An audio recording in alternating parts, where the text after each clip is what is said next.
বাদশাহ জু নেওয়াজের দরবারে একজন জাদুকর থাকত।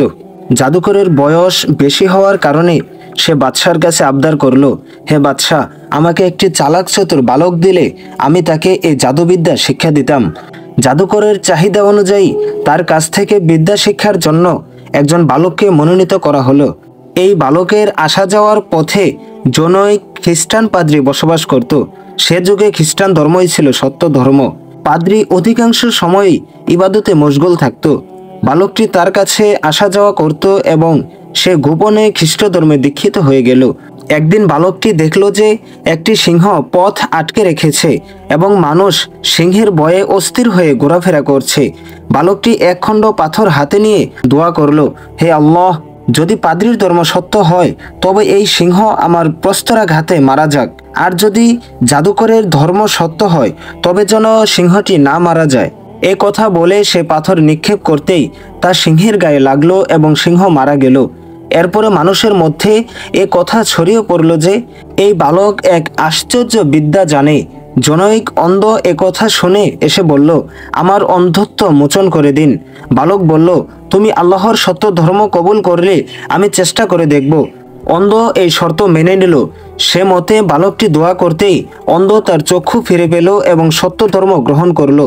ধীরে ধীরে এসব ঘটনা বাদশার কানে পৌঁছে। বাদশাহ ক্রুদ্ধ হয়ে পাদ্রী ও অন্ধ সহ বালকটিকে তলব করে এবং সামান্য কথা কাটাকাটির পর পাদ্রী ও অন্ধকে হত্যা করে আর ছেলেটিকে একটি উঁচু পাহাড় থেকে নিক্ষেপ করে হত্যা করার নির্দেশ দেয়। কিন্তু আল্লাহর কুদরতের খেলা, যারা তাকে পাহাড় থেকে নিক্ষেপ করার জন্য নিয়ে গেল তারাই মারা গেল। ছেলেটির কিছুই হলো না, সে নিরাপদে বাড়ি ফিরে এলো। তারপর বাদশাহ তাকে নদীতে ডুবিয়ে মারার নির্দেশ দেয়, কিন্তু সেখানেও একই ঘটনার পুনরাবৃত্তি হলো। যারা তাকে ডুবিয়ে মারার জন্য নিয়ে যায় তারা সবাই ডুবে মারা যায় আর ছেলেটি নিরাপদে ফিরে আসে। শেষ পর্যায়ে বালকটি বাদশাহকে বলল, আমাকে কিভাবে মারা যাবে তার উপায় আমি নিজেই বলে দিচ্ছি। আপনি সমস্ত মানুষকে একটি মাঠে একত্রিত করুন, সকলের সামনে আমাকে ছলিতে চড়ান এবং এই বলে আমার উপর তীর নিক্ষেপ করুন, বিসমিল্লাহি রব্বি গুলাম, বালকের পালনকর্তা আল্লাহর নামে। বাদশাহ তাই করলো। এতে বালকটি তার প্রতিপালকের জন্য উৎসর্গ হয়ে গেল। এই অলৌকিক ঘটনা প্রত্যক্ষ করে উপস্থিত সকলে তৎক্ষণাৎ বলে উঠল, আমান্না বিরব্বি গুলাম, আমরা বালকের পালনকর্তার প্রতি ঈমান আনলাম। লোকজন বাদশাহকে বলল, দেখলেন, যা ঠেকাতে চেয়েছিলেন শেষ পর্যন্ত তাই ঘটল। আগে তো দুজন একজন মুসলমান হতো, এখন বিপুল সংখ্যক লোক ইসলাম গ্রহণ করে ফেলেছে।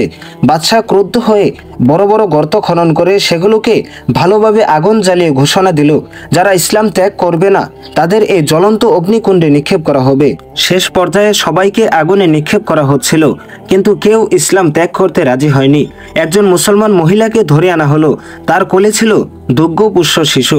সম্ভবত বাচ্চাটির কারণে মহিলাটি আগুনে নিক্ষিপ্ত হতে ইতস্তত করে, কিন্তু আল্লাহর হুকুমে শিশুটি চিৎকার করে বলে ওঠে, উম্মাহু ইসবিরি ফাইন্নাকা আলাল হক, অর্থাৎ আম্মাজান, ধৈর্য ধারণ করুন, আপনি সত্যের উপরে রয়েছেন।